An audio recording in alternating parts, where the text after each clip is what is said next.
먼저 중앙에 계신 서울대학교 이준호 전 학장님께서 본 토론회 좌장으로 참석해 주셨습니다. 박수로 환영해 주십시오.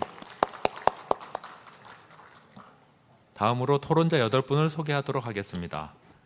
화면의 우측에부터 차례대로 소개를 드리겠습니다. 대한상공회의소 강석구 본부장님께서 참석해 주셨습니다. 중소벤처기업연구원 권준하 연구위원님께서 참석해 주셨습니다. 벤처기업협회 이정민 사무국장님께서 참석해 주셨습니다. 여성과총기획위원장 겸 단국대 전성주 교수님께서 토론자로 참석해 주셨습니다. 창원대학교 최희규 학장님께서 참석해 주셨습니다.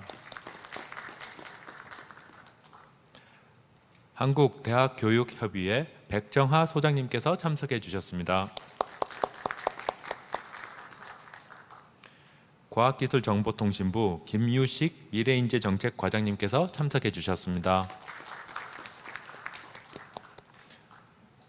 교육부 하유경 학술진흥과장님께서 참석해 주셨습니다.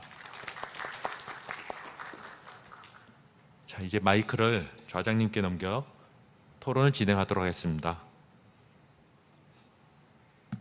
예, 오늘 토론의 사회를 맡은 서울대학교 생명학부 이준호입니다. 제가 지난달까지 자연대 학장이었는데 지금은 전 학장입니다. 근데 준비하시는 일정상 제가 원래 토론자였는데 또 좌장으로 승격이 됐습니다. 제가 할 이야기가 많았는데 좌장이 되는 바람에 제가 할 이야기를 줄이고 그 토론자 선생님들께 충분한 시간을 드리기 위해서 최선을 다 해보겠습니다. 근데 저희한테 주어져 있는 시간이 지금 한 85분 정도 될 것 같습니다. 나중에 Q&A 시간을 저희가 조금 더 확보를 하는 게 좋을 것 같아서요. 그래서 각 토론자들께서는 가능하시면 핵심적인 내용으로 한 5분, 6분 정도. 근데 그렇게 말씀드리면 보통 한 7분씩 하시더라고요. 그래서 그 정도 선에서 말씀을 하시고 시간을 조정해서 혹시 좀 더 말씀하실 수 있는 기회를 좀 더 만들어 드리도록 하겠습니다. 오늘 그 다운사이징이라고 하는 굉장히 과격한 용어를 쓰셔서 어떻게 보면 현장에서는 이런 위기감들이 사실 개별적으로 있어 왔는데 이걸 전체적으로 조망하고 앞으로 어떻게 해야 할까에 대한 논의를 해본 적은 없었던 것 같습니다. 그러니까 오늘이 굉장히 중요한 출발이라는 생각을 하게 됩니다. 그래서 오늘 토론해 주시는 모든 토론자들께서의 의견이 사실은 우리나라 대학원, 이공계 대학원의 미래에 엄청난 영향을 끼치실 수 있는 상황이라고 생각을 합니다. 그래서 좋은 의견들을 많이 말씀해 주시기를 그렇게 기대를 하겠습니다. 처음으로 말씀해 주실 분은 저희 순서대로 이렇게 기회를 드리도록 하겠습니다. 대한상공회의소의 강석구 본부장님께서 의견을 주시겠습니다. 네, 대한상공회의소의 강석구 조사본부장입니다. 좋은 자리 초대해 주셔서 감사합니다. 간단하게 제가 말씀을 드리겠습니다. 자료에서 보면은 이제 고급 이공계 인력 부족 현상에 대해서 저도 자료를 보고서 많이 걱정스러운 상황이라고 제가 판단을 하고 있습니다. 특히 현실적으로 보면 자연계 대학 같은 경우는 10개, 12개 정도 대학에 대학 빼고는 이미 위기가 시작됐고 2040년 같은 경우는 이제 이미 이제 대학원에서도 이미 위기 10개, 20개 대학 빼고는 대학원 유지가 불가능하다는 내용을 보고서 국가 경쟁력 차원에서 볼 때 문제가 심각하다고 생각합니다. 전반적으로 이제 산업계 측면에서 지금 인력 부족에 대해서 좀 간단하게 좀 설명을 드리겠습니다. 산업통상자원부가 매년 이제 산업기술 인력 수급 실태 조사를 하고 있습니다. 보면은 12개 우리나라 주력 산업에 대한 인력 부족률을 지금 평가하고 있는데, 물론 거기에는 이제 대학이나 뭐 전체자 학위 구분 없이 아마 거기 보고서가 나와 있는데 거기는 한 2.5% 정도 부족하다고 되어 있습니다. 대표적 업종을 보면 이제 소프트웨어가 가장 높고요. 한 4% 정도 부족하고 화학이 3% 그리고 바이오 헬스가 3% 정도 이게 평균 이상으로 지금 인력 부족을 경험하고 있습니다. 특별히 이제 4차 산업혁명 시대를 맞아서 이제 정보통신 기술 졸업생에 대한 수요가 높아서 반도체 소재라든지 배터리, 제약 등 분야에서는 어떤 수요의 어떤 경계가 좀 흐릿해지는 상황입니다. 그래서 특정 전공자에 대한 인력 부족은 더욱 심각해질 것으로 이렇게 생각하고 있습니다. 좀 예를 들어 보겠습니다. 화학 전공의 경우에는 전통적으로 화학 산업 외에도 요즘은 배터리, 전자, 반도체, 바이오 등에서 공통적으로 이렇게 수요가 많이 늘고 있는 상황입니다. 특히 자동차의 경우도 이제 내연에서 이제 전기차로 이동하게 되면서 과거에는 이제 기계 전공자에 대한 수요가 이제 많았는데 요즘은 전자 전공자, 화학 전공자 이거 구분 없이 이렇게 많이 늘고 있습니다. 그래서 이제 반도체 IT 산업 인력 수요에 대한 경계가 조금 이제 경쟁이 좀 심화될 것으로 이렇게 보고 있습니다. 그래서 이제 산업계 이런 수요 인력에 대한 그 수요 흐름을 파악해서 대학에서도 좀 거기 인력을 양성할 필요가 있다. 그 필요가 있을 것 같습니다. 특히 고급 인력에 대한 어떤 산업 간의 경계가 흐려지고 있는 상황이고 유치 경쟁이 좀 치열합니다. 그래서 곧 요즘도 뭐 신문에서 보셨겠지만 그것이 곧 이제 인건비 상승을 촉발하고 있는 상황입니다.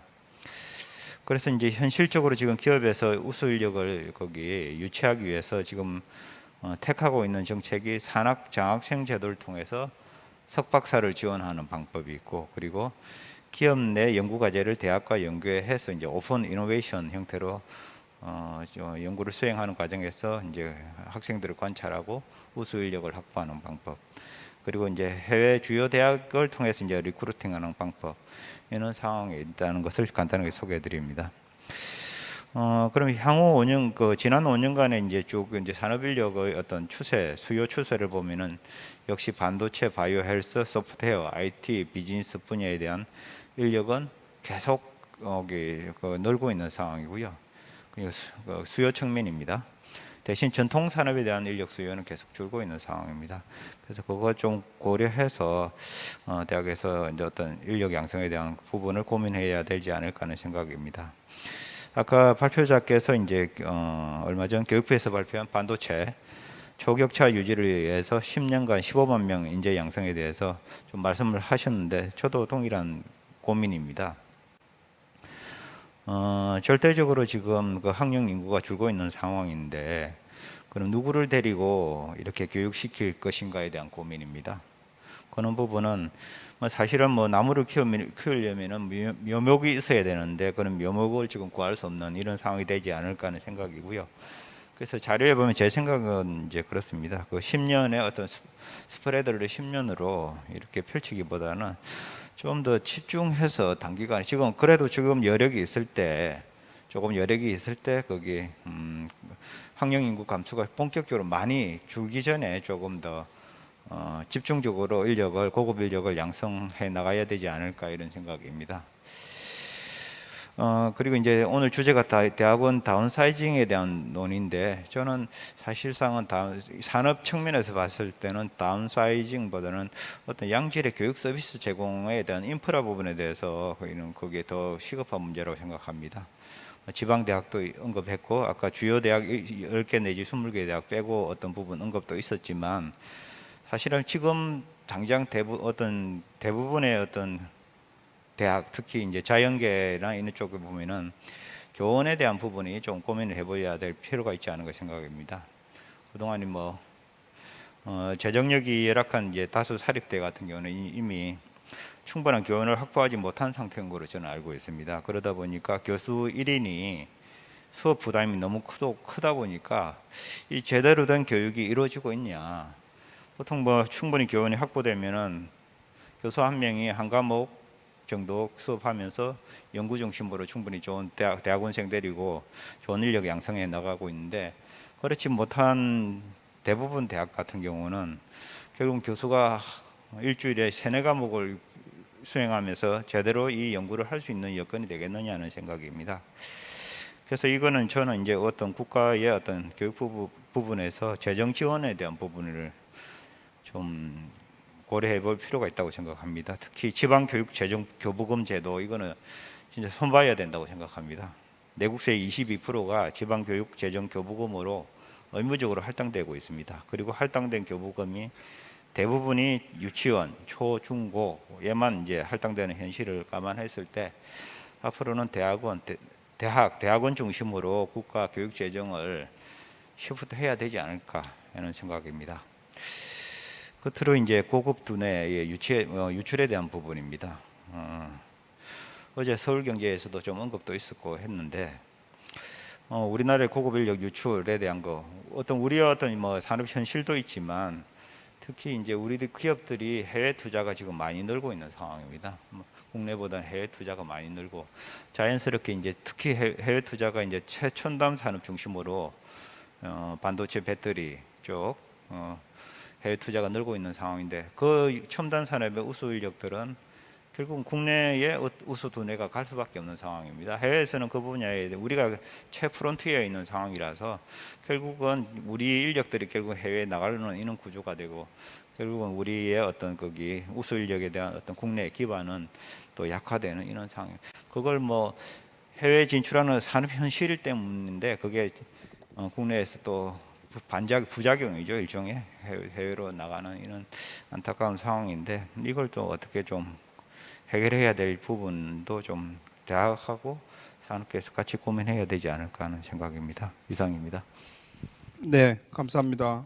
강석구 본부장님께서 제가 예측한 대로 정확히 7분 정도 쓰셨습니다.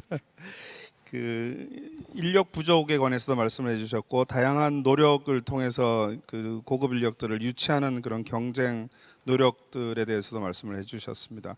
튼튼한 묘목이 있어야 잘 키울 수 있다. 그래서 집중하자는 말씀도 주셨고 다운사이징의 현실보다는 양질의 교육과 인프라를 확충하는 데 더 신경 쓰자. 교원 확보 노력도 더 하자. 그 말씀 주셨고 교부금 말씀도 하셨고요. 고급 인재 유출 문제도 지적을 해 주셨습니다. 네, 두 번째로는 권준화 중소벤처기업연구원 연구위원님께서 토론해 주시겠습니다. 네, 중소벤처기업연구원 권준하입니다. 앞서 토론자분과 좀 연결되는 내용들이 있는데요. 저는 이제 발제 주신 내용 중에서 특히 산업계가 필요로 하는 인력 관점과 연결을 해서 지역 대학 그리고 대학원의 역할에 대해서 한번 생각을 해보았습니다. 최근 연구 결과를 보면 중소기업 청년 R&D 인력 비중이 이제 54.3%로 중견기업이나 대기업에 비해서 상당히 비중이 줄어들고 있고요. 그리고 실제로 향후 5년간 중소기업 R&D 인력 수급에 대한 전망을 보면 석박사 위주의 청년 인력들이 감소할 것이라는 그런 전망들이 나오고 있습니다. 그러니까 최근에 이제 제가 지역 중소기업 CEO들과 이제 인터뷰를 해보면 산업계가 필요로 하는 인력, 특히 이공계 인력이 대학 교육만으로는 공급되지 않고 있고 실제로 양질의 이공계 인력을 확보해서 활용하는 것이 매우 어렵다라는 말씀을 많이 해주십니다.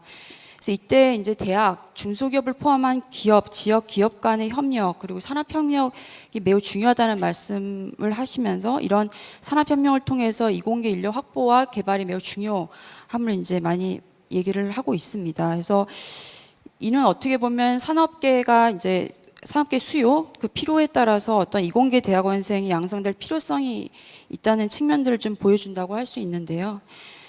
이공계 그 발제하신 그 발제 내용처럼, 그러니까 이공계 대학원생의 수가 이제 감소되는 상황에서 그러면은 이제 지역 대학과 대학원이 양질의 이공계 대학원생들을 어떻게 양성할 것인가라는 이제 질문을 가지고 산업계와 어떻게 협력해 나갈 것인지에 대한 어떤 실질적인 고민이 필요한 시점이라는 생각이 듭니다. 제가 이제 간단하게 보면은 이제 제가 오랫동안 수학했던 국가가 독일인데 거기서 제가 공부를 하면서 가장 인상적이었던 것이 지역 내 기업과 대학 간 매우 긴밀한 협력이 이제 장기적인 관점에서 이루어지고 있는 것이었습니다. 그래서 특히 이공계 교수 자체들이 지역 기업 내와 매우 긴밀한 네트워킹을 가지고 있고 이를 토대로 해서 이제 기업에서 필요한 연구 프로젝트들이 석박사 과정 프로젝트에 자연스럽게 흡수가 돼서 이 학생들은 기업에 취업을 하지 않더라도 그 이전에 이미 교육 과정에서 그 기업의 기술 문제를 해결하는 노력을 할 수 있고 그 졸업 이후에는 자연스럽게 그 기업에 채용되는 그런 그 구조가 강화되어 있고 또 안착되어 있는 모습들을 볼 수 있었는데요. 그래서 제가 이제 그 산업혁명 기반으로 그러면 대학이 양질의 인공계 인력을 양성할 때 그럼 어떻게 해야 될 것이라는 점을 좀 그 독일 사례를 통해서 한번 세 가지 측면에서 한번 생각을 해보았습니다.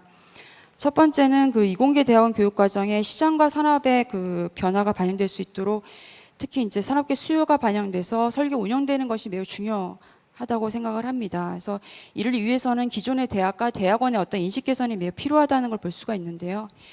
그래서 독일의 공과대학 같은 경우는 기업 간 협력이 매우 활발하게 이루어져 있고 실제로 그 커리큘럼의 내용들이 거의 그 기업의 어떤 그 문제 해결 방향과 같이 연결돼서 프로젝트로 수행을 하고 있고 어떻게 보면은 이론적인 중심의 공부를 하지만 결국에는 어떤 기업의 문제 해결적인 어떤 프로젝트를 다양하게 경험할 수 있는 기회를 찾기 때문에 기업과 지역 기업과 대학 간의 어떤 윈이라는 관계, 즉 산업계 측면에서는 이공계의 그 우수한 인재들을 조기에 발굴하고 확보할 수 있는 측면이 있고 그 대학원생들과 대학의 측면에서는 산업 활동에 좀 더 일찍 참여하는 그러한 이점들을 가지고 있는 걸 볼 수 있습니다. 그래서 이런 측면에서 산업과 대학에서의 교육 방향들이 좀 전환되는 측면들을 조금 이해할 필요가 있다는 생각을 좀 했고요.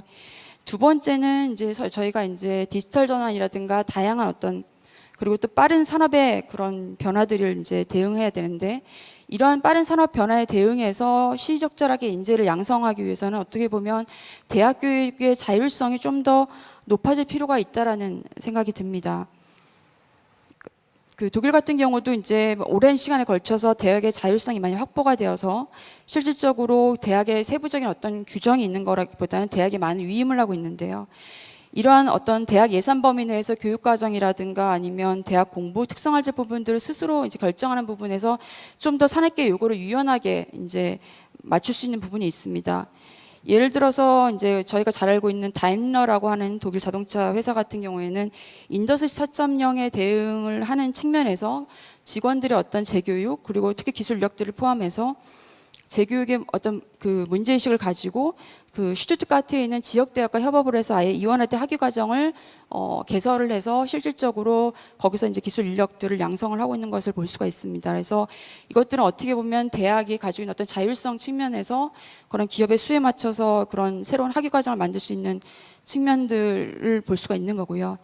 그리고 이제 마지막으로는 그 지역 대학과 기업 간의 어떤 산학협력 기반의 이공계 그 인력 양성, R&D 인력 양성 방식이 좀 더 다양하게 모색될 필요가 있다고 생각을 합니다. 그래서 앞서 토론자분이 말씀하셨던 것처럼 이제 우리나라에서도 많은 방향으로 다양한 정책들이 이루어지고 있지만 예를 들어서 뭐 대학 캠퍼스 내 연구 클러스터 조성을 강화하는 측면, 특히 대학 내 기업의 연구소들이 기술 연구소들이 설립되는 방안들을 좀 검토해 볼 필요가 있을 것 같습니다. 뭐 대학 캠퍼스 내 산학협력 연구 클러스터 같은 경우 예를 들어서 다 아시겠지만 뭐 아하행 공대 같은 경우에는 산업협력 클러스터가 16개가 있고요. 이를 중심으로 해서 실제로 산업체 공동연구를 활성화하고 대학과 기업과 그리고 이제 학생들 간의 어떤 그 주체가 돼서 교육과 연구가 같이 이루어지는 걸 볼 수가 있습니다. 그리고 또 하나 예를 들면 이제 다임러 사례를 좀 많이 들 수 있는데요. 그 베를린 공대 내 그 자동차 정보 기술 혁신 센터라는 기업 그 연구소를 설립을 했습니다. 2006년에 설립이 됐고 이 연구소 같은 경우에는 이제 그 한 70명 정도의 규모가 있고 그리고 한 30명의 연구자들이 있고요. 그 연구 보조원들이 이제 나머지를 차지하는데 모두 대학에 소속이 되어 있습니다. 그리고 프로젝트들은 다임러뿐만 아니라 다양한 공적 그 자금 지원을 통해서 이루어지고 있고요. 실제로 지금 거의 20여 년이 가까워지는 이 연구 그 기업 그 연구소에서와 그리고 그 베를린 공대와의 협업의 성과를 봤을 때는 서로 윈윈하는 구조를 좀 더 강화되는 추세를 볼 수 있습니다. 그리고 이곳에서는 또 약 300명의 학생들이 수업도 참여를 하고 또 이 학생들은 추후에 다임러의 어떤 미래 그 어떤 그 인재 풀로 또 들어가게 되고요. 그래서 그 정부에서 이 어떤 그 산학 협력을 활성화시키기 위해서 해줬던 방안 중에 하나는 그 산업 파트너와 대학 간의 어떤 그 상호 협력에 대한 법적인 틀로서 대학 부속기관 관련법을 제정을 해주었습니다. 그래서 물론 지금 뭐 이런 압축적으로 말씀드리긴 했지만 종합적으로 말씀드리면 이제 이공계 대학원생들이 감소되는 추세에서 어떻게 보면 질적 재고를 해야 되는 거고, 또 어떻게 보면은 대학에서 이공계 인력 양성하는 기능의 역할의 어떤 변화가 필요한 시점인데, 특히 저는 이제 인력 양성 방식이 좀 더 산학협력을 좀 더 강화시키는 방향으로 가는 것이 중요한 방향성이라고 이제 생각을 합니다. 네, 이상입니다. 네, 감사합니다. 권준하 연구원님께서는 그 산업계와 지역 대학 또는 대학원의 그 협력 관계에 대해서 그 전망과 그 계획들을 좀 말씀을 해주셨고요. 법적인 지원도 중요하다는 말씀을 마지막에 좀 해주셨습니다. 그리고 각 대학들의 자율성이 높아져서 산업계와 잘 협력할 수 있는 그런 다양한 노력들이 필요하다, 그런 말씀 주셨고요. 아마 주로 공과대학이 해당되는 그런 내용이 아닐까, 그런 생각을 해봤습니다. 예, 다음 세 번째로 토론해 주실 분은 벤처기업협회의 이정민 사무국장님이십니다. 모시겠습니다. 네, 이정훈입니다.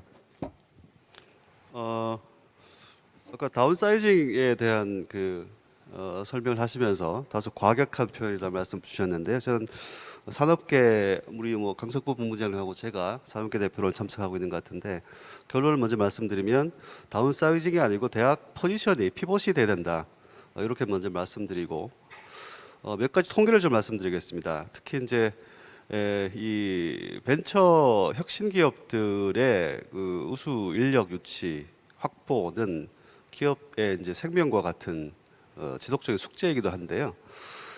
저희가 작년에 이제 벤처 기업들 대상으로 해서 설문조사한 내용을 좀 잠시 소개해드리면, 소프트웨어 분야만 말씀드리겠습니다.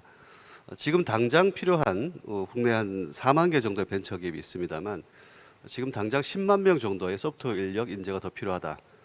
향후 5년 안에는 60만 명 정도의 인력이 더 필요하다, 이런 통계가 나와 있습니다. 또 하나 통계를 소개해드리면, 과 이름이 어떻든지 간에 컴퓨터 관련되는 학과 석박사를 졸업한 친구들이 그 회사의 문제 해결, 기술 문제를 해결할 때까지, 거기에 투입될 때까지 걸리는 시간이 약 1년 정도라는 기업의 수가 70%였습니다. 이 말은 좀 전에 연구원님 말씀하셨지만 이공계 대학원생, 대학 학부 학생들 또 그 커리큘럼이 산업 현장과 굉장히 유리돼 있다는 것을 설명하는 통계겠죠.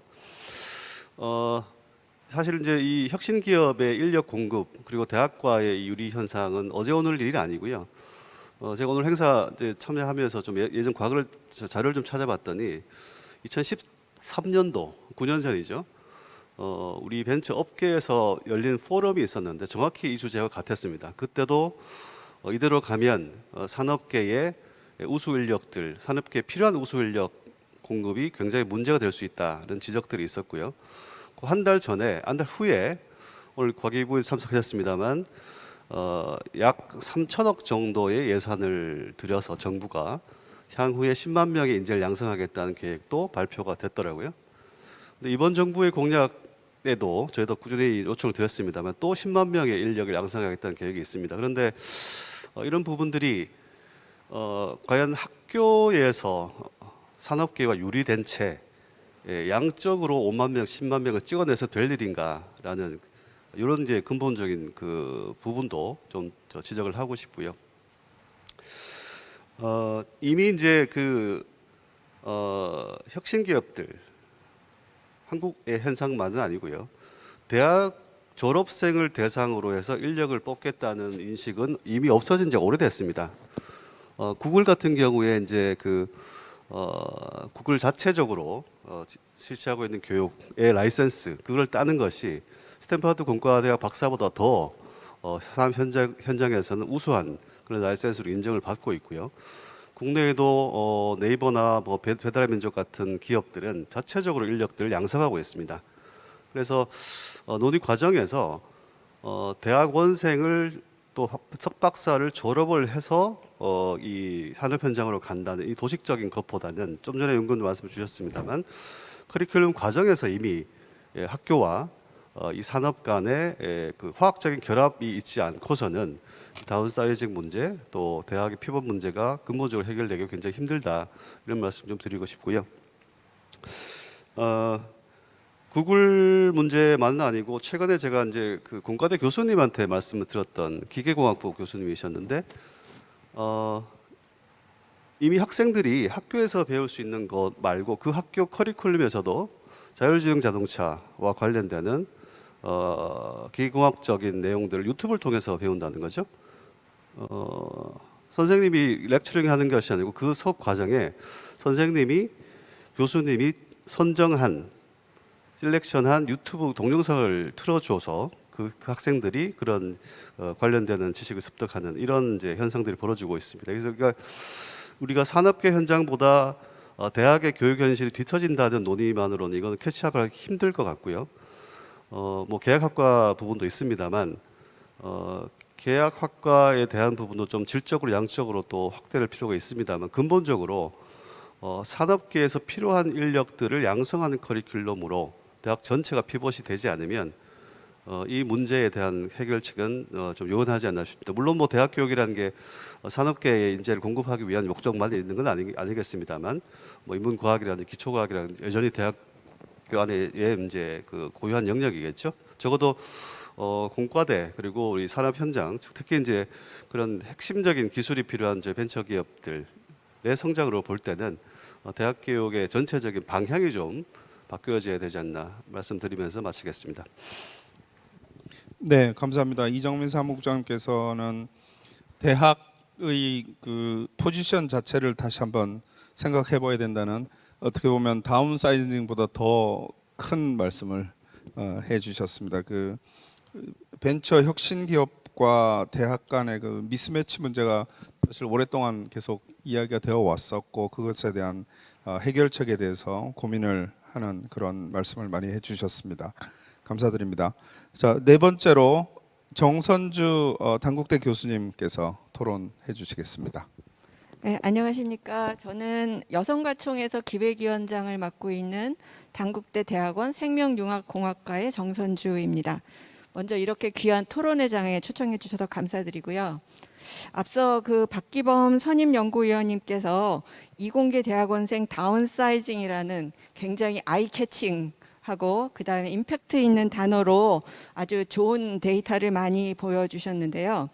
사실은 전반적인 데이터를 보면 굉장히 사실은 암울하고 좀 걱정이 많이 되었습니다. 그러나 어쨌든 이 다운사이징을 연착륙시키기 위한 그런 정책 방향에 대한 고민이 필요하기 때문에 저희 이 토론이 굉장히 의미 있을 거로 생각이 되고요. 근데 저는 사실은 대학에만 거의 30년 가까이 연구를 하고 있는 사람이거든요. 그래서 대학에서 특히 바이오 전공으로 시작해서 이제 연구를 해서 지금은 공과대 교수님들하고도 뭐 융합 연구를 하면서 이런 여러 가지 시각을 넓히고 있습니다. 그래서 사실 오늘 제가 말씀드리는 토론은 저희 개인 의견일 뿐만 아니라 주변 교수님들 그리고 특히 대학원장님들하고도 의논을 드렸음을 먼저 말씀을 드립니다. 저는 그 세 가지 측면을 말씀드리고 싶어요. 먼저 첫 번째는 오늘 계속 나온 문제점 중에 하나가 대학원생의 지역 대학원생의 우수 대학원으로의 이탈 현상. 뭐 여기서 다운사이징이라는 단어를 만드셨지 저도 뭔가 임팩트 있는 단어를 좀 고민을 해서 대학원생의 블랙홀 현상 뭐 이렇게 한번 네이밍을 해봤습니다. 그래서 특히나 이런 대학원생을 서울 소재 대학 혹은 우수 연구중심 대학에서 블랙홀 정도로 빨아들이는 현상이 결과적으로는 계속 말씀드리는 이런 그 지역 대학원의 그 유지에 대해서 굉장히 문제점이 제기가 되어 있고 그리고 이거는 사실은 지역뿐만이 아니라 사실은 수도권 대학, 제가 있는 수도권 대학도 마찬가지 현황입니다. 그래서 아마 이 현상은 점점 더 심해질 거라고 생각이 되는데요. 근데 이제 아쉬운 것은 이게 이제 학생들은 인서울 대학 가듯이 인서울 대학원 가고 싶어 하지만 사실은 교수님들의 역량은 인서울에 있건 아웃 오브 서울에 있건 역량은 다들 뛰어나시거든요. 그래서 그런 뛰어난 역량을 가진 교수님들이 대학원생 수급 때문에 이런 연구를 못하게 되고 그러면 그 결과적으로는 지역이 동공화가 되는 현상이 될 거기 때문에 사실은 이 다운사이징에 대한 전략을 인서울이냐 혹은 지역이냐에 대해서 나눠서 좀 생각을 해야겠다라는 생각이 많이 들었습니다. 근데 사실은 제가 이제 아까 여기 올라올 때는 굉장히 이걸 어떻게 말씀드려야 되나 걱정을 많이 했는데 앞에 세 분 산업계에서 주신 말씀을 대고 굉장히 인커리지가 됐습니다. 사실은 제가 제안해 온 그런 방안도 거의 비슷하거든요. 그래서 지역대학의 그런 활성화 반항은 산업협력 생태계 구축 정책이 필요하다는 것입니다. 그래서 실제로 여기서 말씀드렸듯이 지역은 지역도 있지만 뭐 연구중심 대학이 아닌 수도권 대학을 포함해서 이런 대학과 산업계가 사실은 연계해서 학생을 길러내는 방안이 필요하다라고 하는 걸 제안을 해서 왔는데 세 분이 특히 그 말씀을 많이 주셨고 특히나 권준하 연구위원님은 아주 구체적으로 독일의 사례를 말씀해 주셔서 사실 굉장히 좋은 예로 이제 적용을 하면 될 것 같습니다. 그래서 지금까지는 우리는 학계에서는 어떻게 생각하고 있냐면 학계에서 가르친 것을 산업계로 보내서 사실은 또 산업계에서 활용을 못하므로 다시 산업계에서 재교육을 시키는 것은 당연하다고 생각을 했고 산업계는 또 그리고 사실은 박사급은 이제 산업계를 가고 싶기도 하지만 사실은 학계를 가고 싶어하는 그런 인력들도 많고 해서 여기서 오는 미스매치 현상이 상당히 심각을 했는데요. 이것을 말씀하신 그런 산학연 컨소시엄 혹은 클러스터 구축을 통해서 더 확보를 한다면 좀 더 양질의 인력을 구체적인 방향으로 길러내는 그런 시스템이 될 거라고 생각이 됩니다. 그래서 이건 단순히 물리적인 조합이 아니다라는 말씀까지 써왔는데 아까 화학적인 것이라고 말씀을 주셨고요. 그래서 그런 면으로 아마 이 분야를 앞으로도 좀 더 정책적으로 좀 더 고민을 좀 많이 하셔서 사실은 지역대학도 살리고 산업계에도 도움이 되는 그런 좋은 방향이 되지 않을까라고 생각이 됩니다. 두 번째 제가 말씀드리고 싶었던 부분은 사실은 분야별 특화된 전략이 필요하다라는 말씀을 드리고 싶습니다.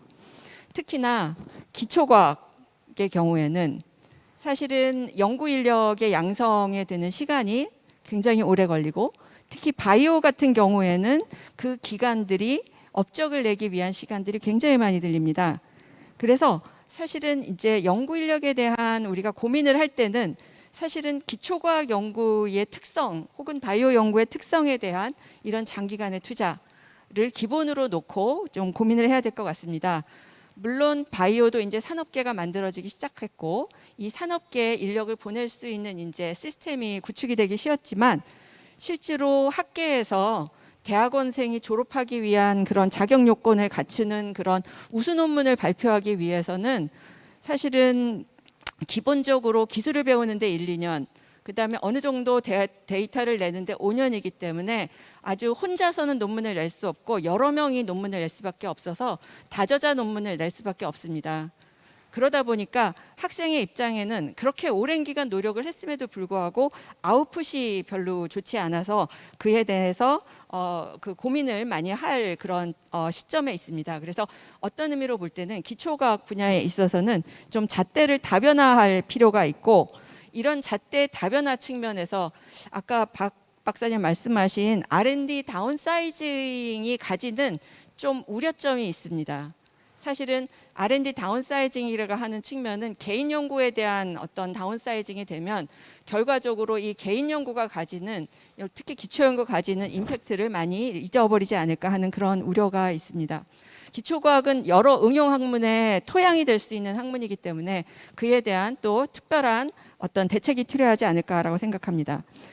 세 번째로 제가 또 하나 드리고 싶은 말씀은 제가 여성 인력 관련해서 아까 데이터를 보니까 사실은 여성 인력이 대학원에 상승하고 있다고 말씀을 하셨지만 사실은 분야별 차이가 굉장히 큽니다. 그래서 어떤 분야는 굉장히 상승을 하지만 공과 쪽 분야는 사실은 그렇지가 않기 때문에 인력의 확보 측면에서도 여성 인력을 좀 더 적극적으로 대학원에 리크루트하는 그런 것이 많이 필요할 거라고 생각이 됩니다. 그리고 특히나 이렇게 대학의 연구 인력을 확보를 하면 이들을 대학 내에서 장기적으로 활용할 수 있는 그런 장기적인 연구소 시스템에 대한 것이 부각이 되어야 될 거라고 생각합니다. 좀 시간이 좀 된 것 같지만 제가 간단하게 한 말씀만 더 드리면, 모든 정책은 사실은 이것은 사람의 중심으로 돼야 된다고 저는 항상 생각을 하는데요. 이 미래 그 인재 양성의 주체는 사실은 학생이어야 될 것 같습니다. 그래서 사실은 우리나라도 사실은 맞춤형 어떤 교육으로 대학도 전환되고 있는 관점에서 대학원도 학생의 니드를 맞춰서 그들의 MZ세대의 니드를 잘 반영을 해야 적극적으로 또 이공계의 발전에 기여할 것으로 생각이 됩니다. 그렇게 돼야 또 고급 두뇌도 해외로 유출되지 않을 것으로 생각이 됩니다. 이상으로 제 의견을 말씀드리도록 하겠습니다. 감사합니다. 네, 감사합니다. 정선주 교수님께서 그 다운사이징을 피할 수 없지만 연착륙하기 위한 정책 고민이 필요하다. 그래서 첫 번째로 지역의 특성을 살리는 그런 산학 협력 생태계를 화학적 재구축, 이렇게 정리를 해볼 수 있을 것 같고요. 두 번째는 분야별로 특화된 그런 고민이 필요하다. 세 번째는 여성 인력도 마찬가지로 분야별 특성을 고려해서 정책을 고민해달라 말씀을 해주셨고요. 이 모든 정책들에는 산업계의 시각도 있고 다양한 시각이 있겠지만 대학 입장에서는 학생을 중심에 놓고 맞춰가자, 그런 말씀을 해주셨습니다. 자, 다음으로 다섯 번째로 최희규 창원대학교 미래융합대학 학장님께서 말씀해 주시겠습니다. 예, 반갑습니다. 창원대학교 미래융합대학 학장을 맡고 있는 최희규입니다. 제가 창원대학교는요, 공립대학이고요.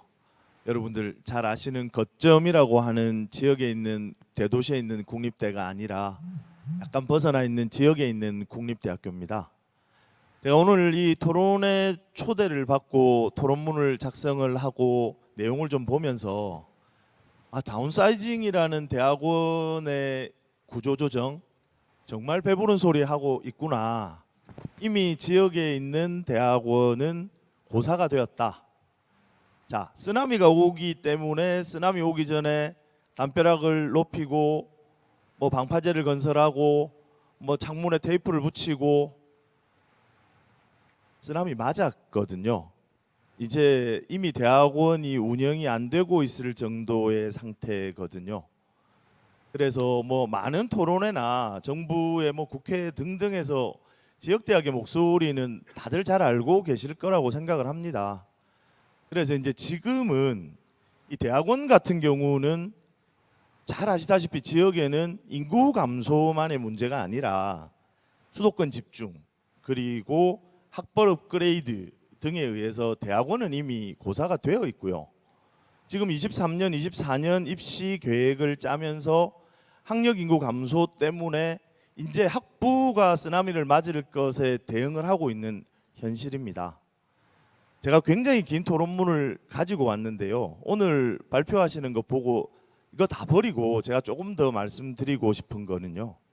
매우 오랫동안 우리가 수건 사업이죠. 교육부, 과기정통부 다 와 계십니다만은 우리 과연 대학원생들의 포지션은 뭘까? 이게 과연 장학금을 받는 학생일까?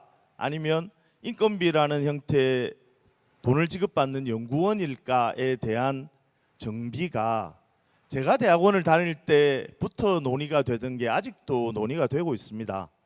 그런 상태에서 지역에 특히 이공계, 뭐 인문사회계도 말할 것도 없지만 오늘 주제를 이공계로 좀 좁혀보면 이공계 대학원생들이 근근히 인건비를 받으면서 대학원을 운영을 하는 몇몇 교수님들의 랩만을 봤을 때 과연 이공계 대학원이라는 게 존재할 필요가 있을까?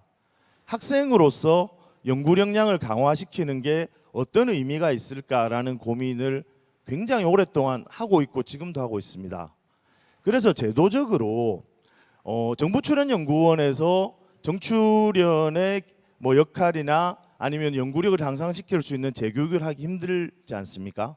뿐만 아니라 산업계에서 앞서 말씀 많이 해주셨습니다만은 산업계에서 뭐 작은 중소기업이든 아니면 중견기업이든 연구소를 운영을 하면서 당장 어플리케이션을 해야 되는데 연구원의 연구 능력을 향상시킬 수 있는 교육을 하기 힘들지 않습니까? 뭐 정출원에서 UST라는 과정으로 벌써 20년 가까이 해오고 있지만 그런 것들 아니지 않습니까? 그래서 제도적으로 대학 내에서 대학원이라는 학생이라는 포지션이 아니라 차라리 연구소를 운영을 하면서 장학금이나 학생의 포지션이 아닌 인건비를 줄 수 있고 국가 R&D 자금으로 대학에서 연구소를 운영을 하면서 작은 형태로라도 그 지역 사회에서 맞는 맞춤형, 지금 정부에서 이야기하는 반도체나 소프트웨어 융합이나 큰 거대 담론이 아니라 앞서 우리 많은 토론자분들께서 말씀해 주셨지만 그 각자의 지역의 특성에 맞는 또 거기에 맞는 산학 협력을 할 수 있는 연구원 형태의 인력 양성을 할 수 있는 근본적인 제도 개선이 필요하지 않느냐 하는 것을 다시 한번 말씀을 드립니다. 드리고 마지막으로 이제 우리 박규훈 박사님이 발표하시면서 시사점에서 말씀하셨던 뭐 석사과정 대학생, 뭐 과정 박사과정 대학원 이런 것들은 제가 조금 우려가 되는 게 석사과정 대학원만 운영을 했을 경우는 그건 교수님들이 과제를 수행하기 위한 그냥 인력 양성이라기보다는 뭐 학생 연구원의 필요성에 의해서 운영이 될 우려성이 있고요. 박사과정을 뭐 하는 이런 정말 연구력이 뛰어난 학생들을 뭐 운영하기 위해서 박사과정 대학원을 운영한다는 것은 지역 내에서 박사과정을 양성하는 질 낮은 박사과정 대학원이 될 수 있는 가능성도 있기 때문에 그것도 제가 좀 우려를 해봤고요. 마지막으로 제가 하나 말씀드리고 싶은 것은 지금 이제 다운사이징을 논의를 하니까 다운사이징 이후에 어떤 결과가 나올 것이냐 하는 것이 이미 지역대학에서 지금 대학원이 없어지고 적어지면서 결과가 나오고 있으니까 이런 정책연구원이든 뭐 교육부가 됐든 과기정통부가 됐든 좀 지역의 목소리를 많이 들어주셨으면 좋겠습니다. 뭐 지역의 국회의원님들도 계시고 뭐 지자체 단체장님들도 계시지만 뭐 과학기술이 여지껏 그랬지만 정치권에 큰 반향을 일으키지 못하는 주제이기 때문에 많은 목소리가 전달이 되지 않지 않습니까? 그래서 특히 이런 스태피 같은 정책연구원에서 많은 지역의 목소리를 좀 들어주셨으면 좋겠습니다. 예, 이상입니다. 네, 감사합니다. 최규 학장님께서 그 다운사이징의 전망이 아니라 다운사이징은 이미 벌어졌다, 이미 고사 상태다 이렇게 말씀을 해주셔서 굉장히 안타까운 현실을 말씀을 해주셨습니다. 그리고 그 다운사이징 이후의 결과를 보시려면 지금 벌어지고 있는 지역을 가서 보시라. 그러니까 현재도 있다. 그러니까 거기에서 보시고 대책을 더 열심히 찾아보시면 좋겠다, 그런 제안도 해주셨습니다. 그리고 더 중요하게 대학원생이 학생인가 연구원인가, 이게 저희가 항상 고민하고 있는 부분이기도 하고 제도적으로 이게 좀 개선이 돼서 연구소 중심으로 돌아간다든지 하는 그런 방안도 말씀을 해주셨습니다. 감사합니다. 지금까지 5분의 토론자가 말씀을 해주셨고요. 산업계 쪽에서 3분, 그 다음에 대학에서 2분 말씀을 해주셨습니다. 지금부터는 토론자 3분 계신데 한국대학교육협의회와 그다음에 과기정통부, 그다음에 교육부 이쪽에서 또 정책을 직접 보시는 분들이 말씀을 해주시겠습니다. 자, 6번째로 저희 한국대학교육협의회의 백정하 소장님께서 토론해 주시겠습니다. 예, 지금 막 소개받은 한국대학교육협의회 고등교육연구소장 백정하입니다. 학령 인구 감소 상황에서 이공계 대학 운영의 문제점과 연착륙에 대한 의미 있는 분석과 제안 잘 들었고 이런 자리에 초대해 주셔서 감사합니다. 이공계 대학 다운사이징에 대한 전망과 대책은 단순히 학령 인구 감소라든지 대학원 진학 감소 측면에서 접근하고 해결책을 찾을 수 있는 것은 아니라고 생각이 들고요. 그에 대한 대책과 더불어서 대학원의 경쟁력 강화라든지 유지가 같이 논의돼야 되지 않을까 생각을 하고 있습니다. 앞에서 많은 좋은 말씀 해주셨던 것들은 좀 저도 중복되는 부분들이 없지 않아 있는데 생략하고, 일단 기본적으로 그 인구가 줄어드는 상황이긴 하지만 양과 질을 동시에 이제 추구하면서 대책을 마련할 수밖에 없지 않을까 생각을 하고요. 그러기 위해선 대학원생에게 기본 역량을 제고해 가지고 일당백의 인재를 만드는 것이 중요하다고 생각을 합니다. 그와 관련해서 어떻게 할 것인가에 대한 고민이 있어야지 되는데, 인구는 줄어들어도 이 사회가 유지되려고 그러면은 일정 수준의 생산성은 유지돼야 되고 경쟁력이 확보돼야 됩니다. 그것을 하기 위해서 대학원이 어떻게 운영돼야 될 것인가가 고민이 되고요. 그다음에 양을 늘리는 것과 관련해서 유학생 유치와 관련된 부분도 고민해야 될 것으로 발제자 말씀을 해주셨는데, 이 과정에서 중요한 것은 단순히 양이 아니고 우수 인재를 유치하는 것이 아닐까 생각을 하고 있습니다. 그리고 그들을 유치해 가지고 교육시킨 다음에 단순히 귀국시키는 것은 저희한테 큰 도움은 안 될 수 있고요. 물론 귀국해가지고 그 사회에서 역할을 하면서 또 우리한테 도움을 줄 수 있지만 국내에 남아서 또 우리에게 도움을 줄 수 있는 방안이 무엇인가도 생각을 해봐야 되지 않을까 생각해 봅니다. 다 아시는 것처럼 지금 그 고등교육과 관련된 정부 정책들이 많이 나오고 있는데, 고등교육에 대한 정책의 대부분은 학부 중심으로 지금 이루어지고 있는 측면이 있습니다. 대학원 중심의 어떤 정책이라고 해가지고 BK21 사업이 하나 있습니다. 이게 정책인지 아니면 대학원 육성과 관련된 그 사업인지 아니면 지원인지 좀 애매한 부분들이 있는데요. 대학생을 지원하는 사업인지 하는 부분이 있는데, 솔직히 대학원 육성과 관련된 정책은 좀 아니지 않는가 생각되는 부분들이 있습니다. 이공계 대학원 다운사이징 대비와 관련해 가지고 뿐만 아니라 대학원과 관련된 정책이 마련되고 대학원에 대한 투자가 확대돼야 되지 않을까 생각을 하고 있습니다. 다 아시는 것처럼 대학들은 14년 동안 등록금이 동결되는 과정에서 어려운 점이 많이 있습니다. 대학이 교육을 하고 연구를 하려고 그러면 투자가 필요하고 지원이 필요합니다. 그 경비와 관련해서 대학 스스로 등록금을 통해 가지고 지원을 받지 못한다고 그러면 정부가 지원해 주셔야지 될 부분들이 많이 있고요. 또 그것만으로도 또 충분하지 않은 게 있습니다.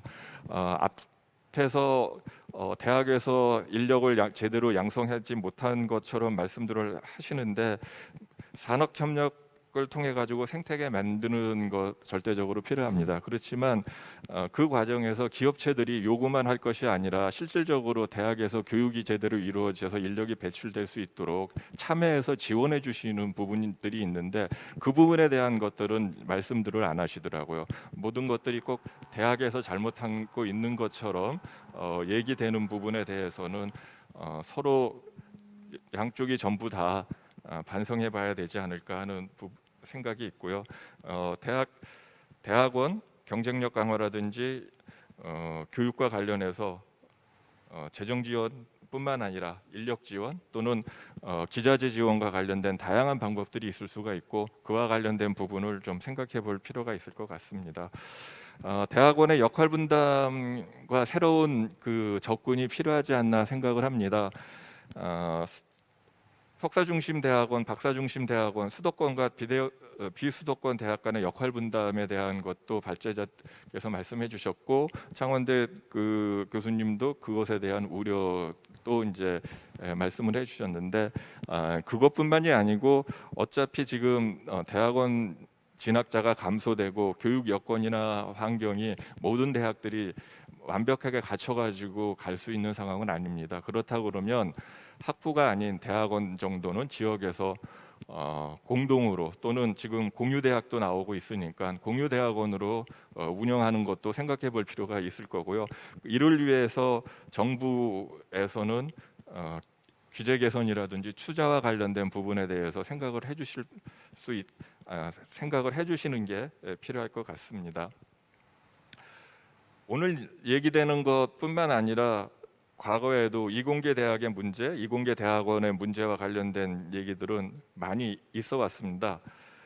이제는 그러한 개선 방향이나 방안에 대한 논의도 중요하지만 실천과 실행 또는 결단이 중요한 시기가 아닌가 생각을 해봅니다. 어차피 학령 인구 감소는 팩트이기 때문에 한 5년, 10년 그래 좀 고생하지 그 다음에는 개선될 거야 하는 상황이 아닙니다. 2040년 되면 현재의 절반으로 줄어든다고 하는 것이 팩트인 거고요. 그 상황에서 그러면 줄어드는 것을 대비해서 전제로 어떻게 할 것인가에 대한 고민이 필요하고 아까 말씀드렸지만 대학원 경쟁력 제고라든지 구성원들의 역량 제고와 관련된 얼마 남지 않은 그 시간 골든 타임을 놓치지 않고 20년 후에도 또 똑같이 이런 얘기가 벌어지지 않았으면 하는 바람입니다. 이상입니다. 네, 감사합니다. 백정화 소장님께서 대학에서의 경쟁력 강화 방안이 꼭 필요하다 그 말씀을 해주셨고요. 그다음에 양과 질 양쪽에서 다 챙겨봐야 되고 특히 유학생 유치에 있어서도 중요한 말씀을 해주셨습니다. 그리고 정책의 면에서는 학부에 대한 정책은 많은데 대학원에 대한 정책이 그렇게 많지가 않으니 이쪽도 챙겨봐야 된다 그 말씀을 해주셨고요. 그다음에 대학원의 역할 분담에 대해서도 석사, 박사, 뭐 서울 지역 이 정도뿐이 아니라 공유 대학원이라고 하는 그런 플랫폼까지도 생각해보자. 그러려면 규제 개선 등도 필요하다 말씀해 주셨고요. 아마 미래가 아니라 이미 와 있는 미래이니까 결단하고 실행하자 그렇게 말씀을 해주셨습니다. 이제 토론의 보통 끝은 기승전 정책입니다. 그래서 7번째로 그 과기정통부의 미래인재정책과의 김유식 과장님께 마이크를 넘기겠습니다. 예, 감사합니다. 오늘 포럼 그 타이틀이 다운사이징인데요. 이 표현이 대단히 과격하다라고 생각하시는 분들이 오늘 많은 것 같습니다. 그래서 제가 오늘 드리는 말씀은 저 개인적인 소견이다 이렇게 이해를 해주시는 게 좋을 것 같습니다. 왜냐하면 그 청와대 학장님께서 이미 이거는 미래 얘기가 아니고 현실 진행형입니다 이런 말씀을 주셨거든요. 그러니까 이 문제에 대해서 우리가 아까 그 회장님께서도 우리가 현실을 외면한다고 해서 이게 해결되는 문제 분명 아니거든요. 그래서 좀 그런 취지로 좀 말씀을 좀 드리고자 합니다. 그러니까 신생아 숫자보다 사망자 숫자가 역전이 된 게 이제 몇 년 됐고요. 그래서 결국은 이제 인구 감소 시대가 이제 도래를 한 겁니다, 우리한테. 그래서 그동안의 국가 사회 시스템 모두는 증가 시대에 맞춰져 있는 시스템들입니다. 그러니까 대표적으로 보면 뭐 병역 제도도 우리가 고쳐야 되는 거죠.